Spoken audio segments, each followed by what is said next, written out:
കൺസൾട്ടേഷന് വരുന്ന പല പേഷ്യൻസിൻ്റെയും ഡൗട്ടാണ് ട്രാൻസ്പ്ലാന്റ് കഴിഞ്ഞതിന് ശേഷം സ്മോക്കിംഗ് ചെയ്യാമോ എന്നുള്ളത്. അപ്പോൾ ഇതിൽ നമ്മൾ മനസ്സിലാക്കേണ്ടത് ട്രാൻസ്പ്ലാന്റേഷന് മുന്നേ ആണെങ്കിലും ശേഷമാണെങ്കിലും സ്മോക്കിംഗ് ഉള്ളത് അത്ര നല്ല കാര്യമല്ല. അതായത് ട്രാൻസ്പ്ലാന്റേഷന് അറ്റ്ലീസ്റ്റ് ഒരു 2 വീക്സ് മുന്നെങ്കിലും നമ്മൾ സ്മോക്കിംഗ് സ്റ്റോപ്പ് ചെയ്യണം. ഇതിന് കാരണം എന്താണെന്ന് പറഞ്ഞാൽ നമ്മൾ ഇൻഹെയിൽ ചെയ്യുന്ന സ്മോക്കിംഗ് ചെയ്യുമ്പോൾ ഇൻഹെയിൽ ചെയ്യുന്ന കാർബൺ മോണോക്സൈഡ്, നിക്കോട്ടിൻ പോലുള്ള ടോക്സിക് ആയിട്ടുള്ള പ്രോഡക്ട്സാണ്.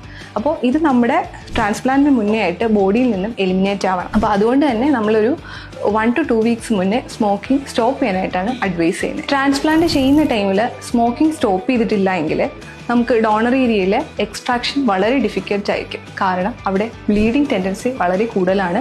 അതുകൊണ്ട് തന്നെ ഗ്രാഫ്റ്റ്സ് ബ്രേക്കേജ് ആവാനുള്ള ചാൻസും കൂടുതലാണ്. ആഫ്റ്റർ പ്രൊസീജിയർ നമ്മൾ സ്മോക്കിംഗ് ചെയ്യുന്നുണ്ടെങ്കിൽ സ്മോക്കിംഗ് ചെയ്യുന്ന ഒരാൾക്ക് സെൽസിലുള്ള ഓക്സിജൻ സപ്ലൈ കുറയുകയാണ് ചെയ്യുന്നത്.